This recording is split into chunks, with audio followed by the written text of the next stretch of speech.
Il faut rappeler que c'est la 5e semaine que nous sommes engagés dans cette lutte. Et c'est le vendredi 19 dernier à 17h qu'on a eu notre première séance de travail avec le cabinet sous la direction de Madame la directrice de cabinet. Il faut signaler que notre motion comporte 14 points en général, mais on a pu débattre sur 5 points essentiels. D'abord, nous demandions la relecture du décret portant statut particulier des agents du développement rural.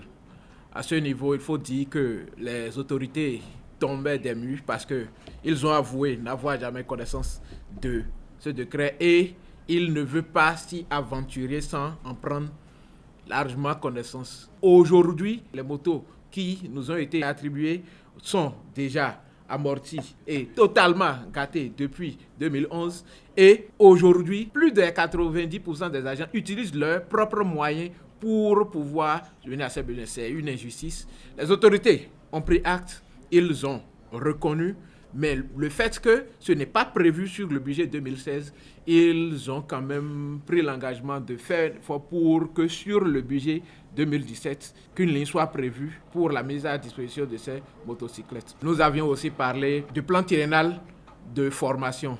Le plan de formation qui consacre l'évolution en grade des agents. Sinon, vous rentrez à une catégorie. Si vous ne bénéficiez pas de ce plan de formation ou du concours professionnel, vous finissez à la même catégorie. Quand la fonction publique lance aussi les concours professionnels, c'est seulement les corps administratifs et financiers qui sont au MAEP qui composent. Donc, les ATDR, les agents techniques de développement rural et les contrôleurs du développement rural ne sont pas pris en compte. C'est une injustice. Et chaque fois, nous répétons, chaque fois nous demandons à ce que ça soit corrigé. Mais cette fois-ci, ils nous ont fait la promesse de ce que le plan de formation sera établi. Nous croyons en eux a priori, mais nous nous remettons à la base qui décidera de l'orientation à donner à la suite des luttes.